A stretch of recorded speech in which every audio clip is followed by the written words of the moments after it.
Here's your host, Dennis Rimmer. Welcome back. Yet another edition, yes, of Talking Books and Writing and Stuff. Today from Toronto, we have two experienced writers. We have with us the co-authors of Bury the Lead. We have Kate Hilton and Elizabeth Renzetti.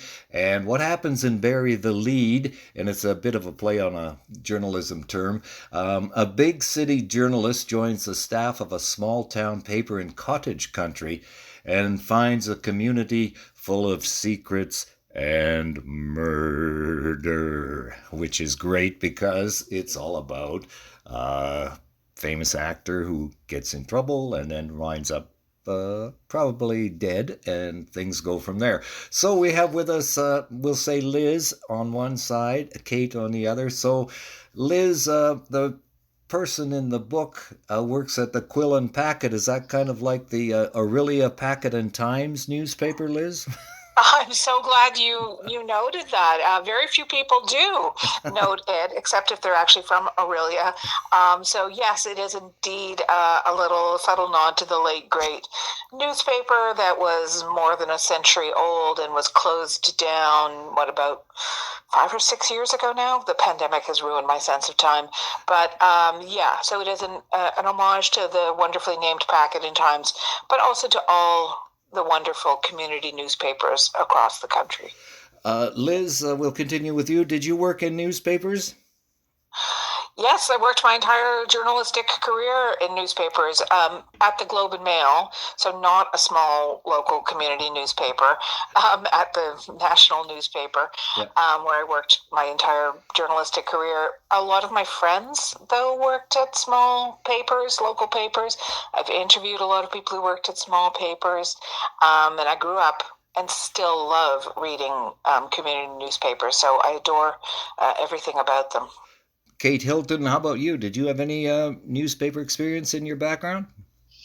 No, none. I am a sort of lifelong consumer of newspapers, but certainly have always thought of it a little bit as the road not taken, and really admire and love journalists. And so it's been fun for me to spend so much time with Liz, getting a little bit of a bird's eye view into what that world is all about.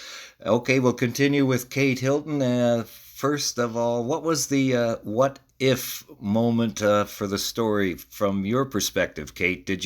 Well, I'll start with Kate. Who came up with the what if we had a story about da da da da da da?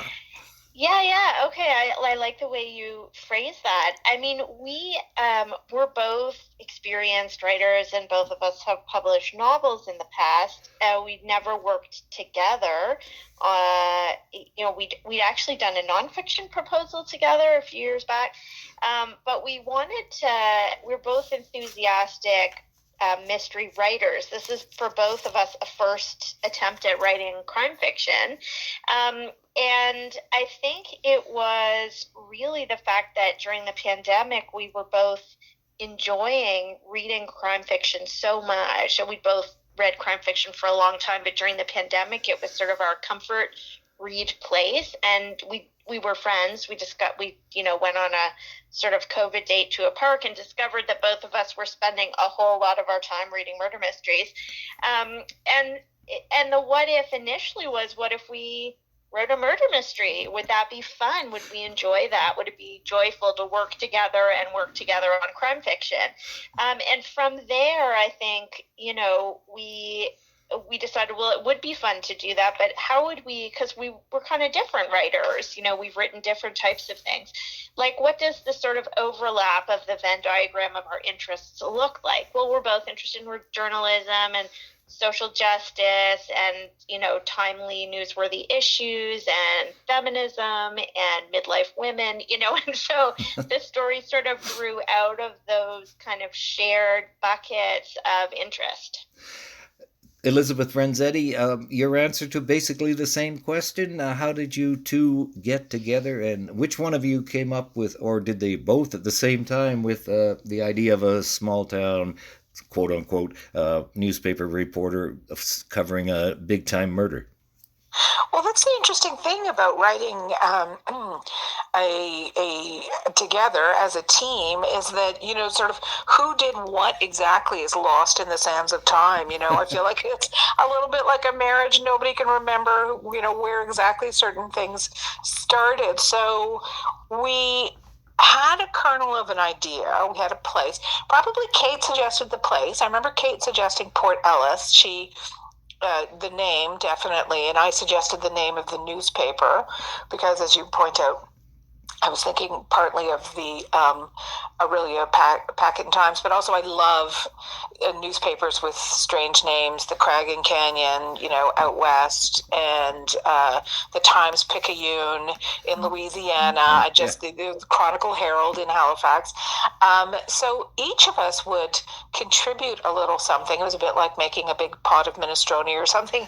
Each of us would contribute, and eventually, and then add on. Somebody might have a great idea that was only half formed, and then the other person would say, well, wait a second, what if we did this, or what if we added this layer to it, or twisted it this way?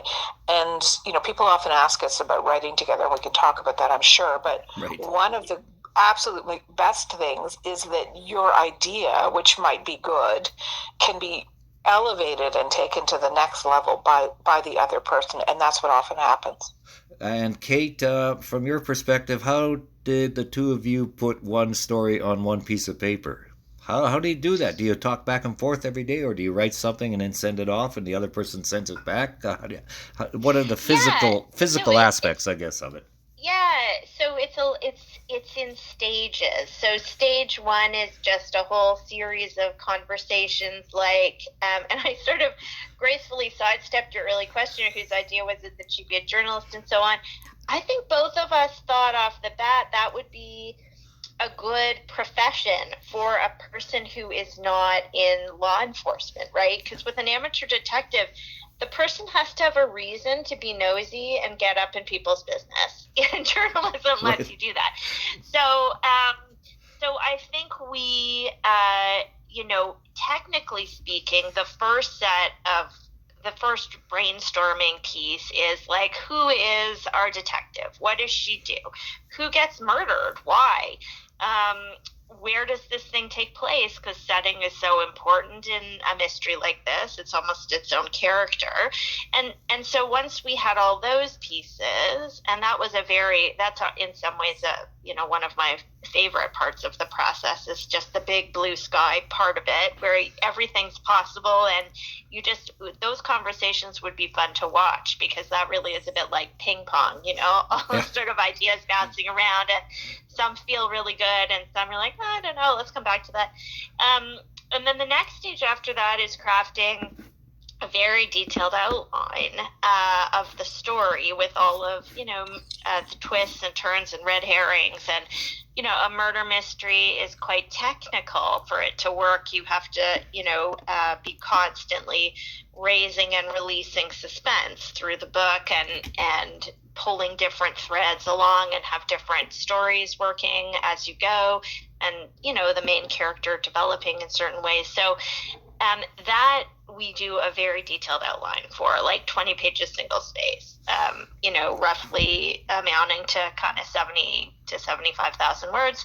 And then when we get into the actual writing of the book, chapter by chapter, we do, at least in the beginning, tend to do it chapter by chapter. So Liz does chapter 1, I do chapter 2, and we go back and forth like that. Gotcha. As we get closer to the deadline, honestly, it gets a little more frenzied, but that's our normal pace of it. Yeah. Okay, Bury the Lead is the book. Elizabeth Renzetti. Liz, how long actually did it from start to finish, this whole project, take? Oh my goodness, that is a good question, and I'm going to defer to Kate, but I will say probably at least 2 years, and part of that is that we had a little bit of a maybe longer than that, Kate, 2.5 years, 3 years. Anyway, we had a little bit of a detour at the beginning because we originally had written Kat as a woman who was in her late 20s, approaching 30, and it didn't really work. We weren't inhabiting the character as fully as we could, and she wasn't, sort of springing to life off the page. So then we aged her up and made her closer to our own ages and gave her, the kind of life challenges that we were facing in terms of career, children, marriage, all that good stuff. And then she really sprang to life. But Kate, when did we actually start writing this? Yeah, I mean, I would say and we're sort of in the process with the second, so I can kind of give you a ballpark sense of it. The first draft takes about 6 months to write once we have the outline and we really get going with it. And then once we hand in the first draft, then we've got subsequent edits. From the time we hand in the first draft, it's going to be about a year before you see it on bookshelves, because that's just how publishing works. Right. The part prior to starting writing the first draft was lengthier with Bury the Lead than it has been subsequently. But, that part can take kind of 3 or 4 months, just depending on are the ideas flowing? Is it working? Do you like the characters? Have you got the right idea? Do you have to throw it out and start again? It depends on how quickly things come together. Now, Kate, for Bury the Lead, was there an actual deadline? Did you have a contract in hand before starting the project, or was there an actual finish line, or did you just keep going and hope that there would be an end, a good end? Yeah, no, we didn't have a contract when we started it. We do share an agent who was very enthusiastic about the project. So we had a sense at the beginning, fairly close to the beginning, once we told our agent what we were doing, that there would be a good end of some kind for it, that there would be, at least our agent would be happy to see it at the end. But we were not under contract, so we weren't really on a deadline. Having said that, we kind of wanted, we wanted to move it along. I didn't treat it any differently than I would treat a project on contract. We did keep it on a pretty tight schedule, because these things can drift if you don't stay focused. Right. And sometimes if you lose momentum, they don't get finished at all. So I was quite keen to keep us on, I think we were both keen to keep us on a reasonable timeline for completion. Liz, we'll switch it over to you. Do you work better under pressure, or are you more of a, we'll see what happens kind of person from day to day? Well, considering I worked at a newspaper for 30 years, the only, work condition I've ever worked under is the pressure of daily deadlines. I mean, sometimes I had daily deadlines. I wasn't ever really that's not true. Sometimes I had to do daily things, but I had also had weekly or bi-weekly, deadlines as well. So 100% I function best when I have a deadline. Otherwise, I will just meander and smell the daisies and look at things and never get anything done. So a deadline is a wonderful tool for disciplining writers, I think. That's good. This is right from the cover of Bury the Lead, a whodunit that had me turning pages as fast as I could. An absolute delight. Now, we'll go to Kate for this question. How important are book reviews?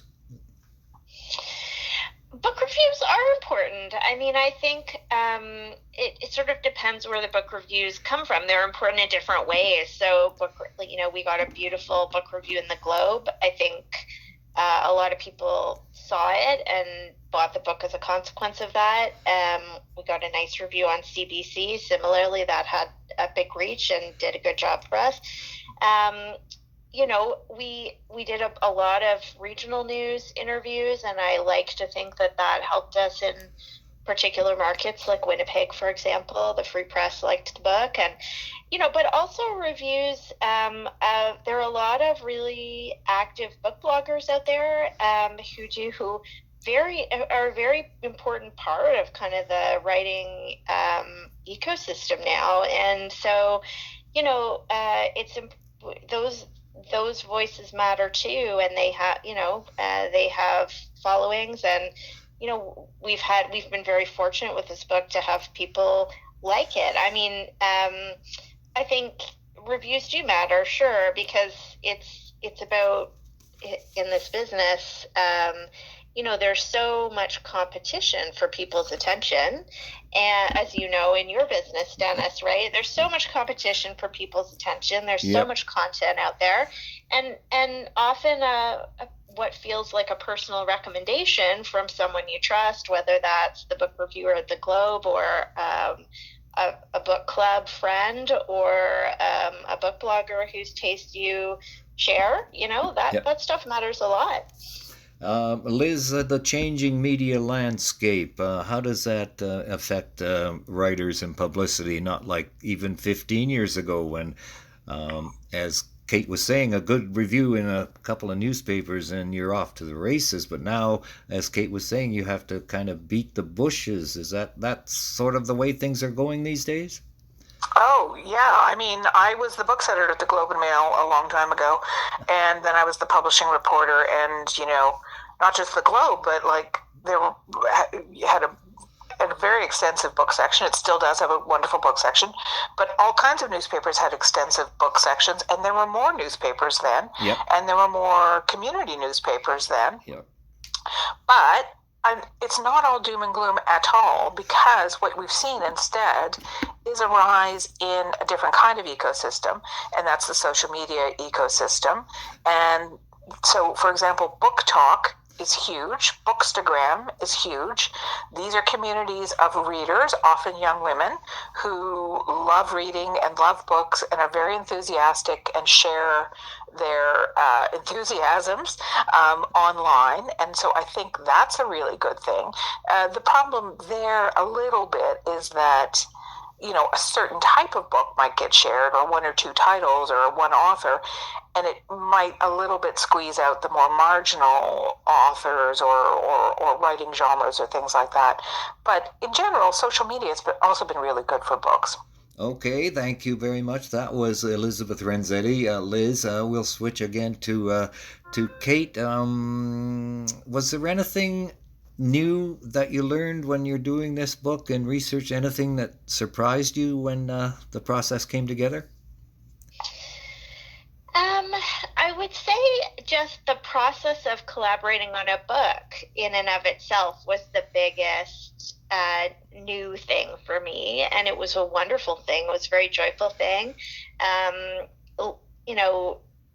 Liz is a writer I admire a lot, and she's a friend, and we knew we wanted to try this, but you never know. It's like any other partnership. It is a bit of a leap of faith, and so just figuring out our own process was a huge learning experience, and all positive. I really was. If there was a surprise, it was just how easy and how fun it was. But that was just learning how to collaborate on a creative work was a really big thing to figure out. And then, I've always been a huge theater nerd, but Liz has such extensive experience in the theater world from having been an arts reporter for so long. So, she had wonderful stories about those interviews, and also just kind of a real feel for the backstage world of theater. So that was really fun for me to see through her eyes. And Liz, switching topics a little bit, was there a scene, anything in the book that was really hard for you to write? Was there a scene that was really hard? Action scenes I find hard to write. I know that's weird. Like, you would think, oh, that would be the easiest thing to write, but I remember reading somebody, I wish I remember who it was, talking about how difficult it is to get a character in a book from one side of the room to the other. And it is. Like, you actually have to sort of say, then they got up and moved over here. And when you're writing action scenes or danger scenes, you have to, like, change your pace of writing, change the length of the sentences, write in a way that's not cliched, like, my heart was pounding. You have to think of a different way of saying my heart was pounding. So I would say sort of scenes of dialogue and things like that are easier to write than scenes of danger and peril, which I think we're getting better at writing, but can be a bit tricky. Kate, we're going to wrap things up in a moment or so here, but is there such a thing from your perspective as writer's block? I don't use that term myself. Sometimes I don't feel like writing, and sometimes I feel like a chapter isn't working very well, but I tend to regard that as a bit of a problem with the plan that I had for the chapter. So I think one thing we mean when we talk about writer's block is that, like, I have a particular plan for this part of my book, and as I sit down to write it, it just isn't flowing for me. I just kind of can't see it. And I always think of that as an invitation to revisit the plan you had for that chapter. It may be that writing it a different way, coming up with a new idea for it, will get the juices flowing again. That's been something we do a lot of, right, in our process. I tend not to get mired in it. I just text Liz and say, I feel like this isn't working. I'm trying to write it and it's not writing well. What if I did this or that? What do you think? And Liz is always very generous, and vice versa. I think we're saying, go with what feels good and we'll sort it out later. The other kind of thing people mean when they talk about writer's block is, not having an idea, right? Like, what's my next project going to be? I have no ideas. That's actually never happened to me. I find that when I wrote my first book, I thought, well, that's it. I'm a one book person. I don't have any more ideas. No ideas. I don't expect to ever have another idea. And by the time I was about 2/3 of the way through the book, there were maybe 3 other books I'd thought about writing.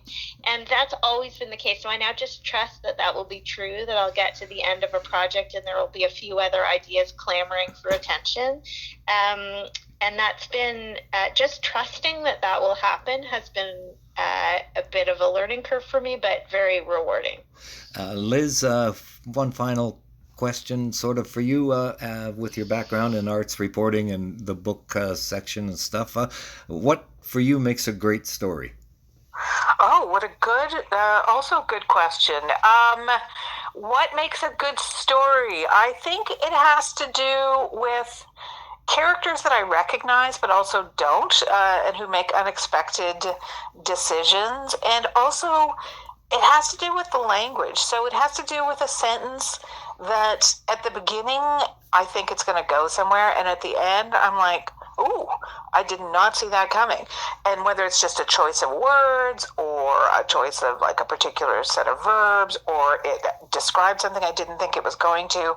So I would say for me, the unexpected is the thing that differentiates one story from another, is what is important to me. That element of surprise I really love. Kate Hilton, Elizabeth Renzetti. Kate, quick final one. Any more projects between the two of you coming up? Well, yes, we are just this week about to hand in the sequel to Bury the Lead, which is called Widows and Orphans. So the first draft is going in this week, and that's what we're doing right now. I have a solo project coming out in a year or so, also a crime fiction. And Liz, another solo project for you along with the collaboration with Kate?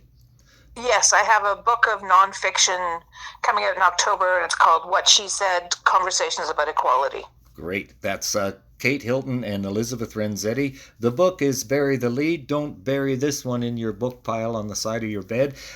Go out there and get it right now, and it'll be available forever and ever, we hope. Kate Hilton, Elizabeth Renzetti, thank you both very much. Thank you very much, Dennis. Thanks for having us, Dennis. Thank you for visiting with us today. This is Talking Books and Stuff with Dennis Rimmer. Contact him at dennis@talkingbooks.tk. Thank you, and may all the good news be yours. Oh, and don't forget to check out his book, The Great Canadian Notebook, available across Canada and at amazon.ca.